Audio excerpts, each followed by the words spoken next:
ओम श्री गणेशाय नमः। जय माता दी। आइए सुनते हैं शीतला अष्टमी की यह कथा।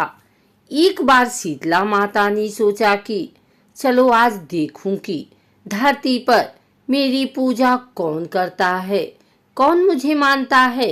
यही सोचकर शीतला माता धरती पर राजस्थान के डुगरी गांव में आई और देखा कि इस गांव में मेरा मंदिर नहीं है और ना ही मेरी पूजा होती है। माता शीतला गांव की गलियों में घूम रही थी। तभी एक मकान के ऊपर से किसी ने चावल का उबला पानी नीचे फेंका। वह उबलता पानी शीतला माता के ऊपर गिरा, जिससे शीतला माता के शरीर में फफोले पड़ गए। शीतला माता के पूरे शरीर में जलन होने लगी। शीतला माता गांव में इधर उधर भाग भाग के चिल्लाने लगी, अरे मैं जल गई, मेरा शरीर तप रहा है, जल रहा है, कोई मेरी सहायता करो। लेकिन उस गांव में किसी ने शीतला माता की सहायता नहीं की। वहीं अपने घर के बाहर एक कुम्हारन महिला बैठी थी। उस कुम्हारन ने देखा कि अरे यह बुढ़िया माई तो बहुत जल गई है, इसके पूरे शरीर में तपन है, इसके पूरे शरीर में फफोले पड़ गए हैं, यह तपन सहन नहीं कर पा रही है।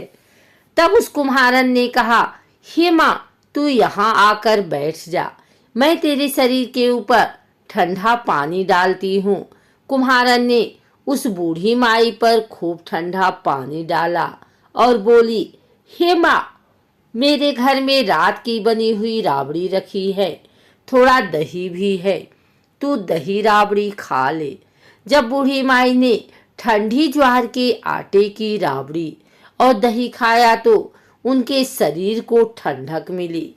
तब उस कुम्हारन ने कहा, आमा बैठ जा, तेरे सिर के बाल बहुत बिखरे हैं, ला मैं तेरी चोटी गूंथ देती हूँ। और कुम्हारन माई की चोटी गूंथने लगी, कंघी बालों करती रही। अचानक कुम्हारन की नजर उस बूढ़ी माई के सिर के पीछे पड़ी तो कुम्हारन ने देखा कि एक आंख बालों के अंदर छुपी है। यह देखकर वह कुम्हारन डर के मारे घबरा कर भागने लगी। तभी उस बूढ़ी माई ने कहा, रुक जा बेटी, तू डर मत, मैं कोई भूत प्रेत नहीं हूँ, मैं शीतला देवी हूँ। मैं तो इस धरती पर देखने आई थी कि मुझे कौन मानता है, कौन मेरी पूजा करता है। इतना कहकर माता चार भुजा वाली हीरे जवाहरात के आभूषण पहने, सिर पर स्वर्ण मुकुट धारण किए अपनी असली रूप में प्रकट हुई। माता के दर्शन कर कुम्हारन सोचने लगी कि अब मैं गरीब इन माता को कहाँ बिठाऊं। तब माता बोली, हे बेटी, तुम किस सोच में पड़ गई। तब उस कुम्हारन ने हाथ जोड़कर आंखों में आंसू बहते हुए कहा, हे माँ, मेरे घर में चारों तरफ दरिद्रता बिखरी हुई है, मैं आपको कहाँ बिठाऊं। मेरे घर में ना तो चौकी है, ना बैठने का आसन ही। तब शीतला माता प्रसन्न होकर उस कुम्हारन के घर पर खड़े हुए गधे पर बैठकर एक हाथ में झाड़ू, दूसरे हाथ में डलिया लेकर उस कुम्हारन के घर की दरिद्रता को झाड़कर डलिया में भरकर फेंक दिया और उस कुम्हारन से कहा, हे बेटी, मैं तेरी सच्ची भक्ति से प्रसन्न हूँ, अब तुझे जो भी चाहिए मुझसे वरदान मांग ले।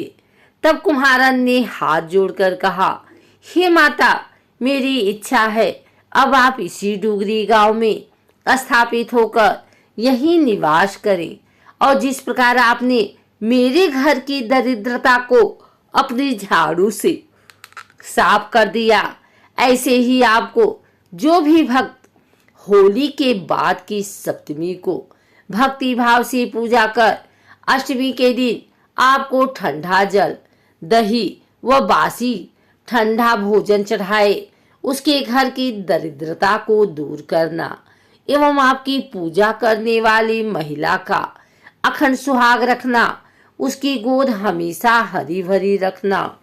साथ ही जो पुरुष शीतला अष्टमी को नाई के यहाँ बाल न कटवाए, धोबी को कपड़े धुलने ना दे और पुरुष भी आप पर ठंडा जल चढ़ाकर, नारियल फूल चढ़ाकर परिवार सहित ठंडा बासी भोजन करे, उसके काम धंधे व्यापार में कभी दरिद्रता न आए।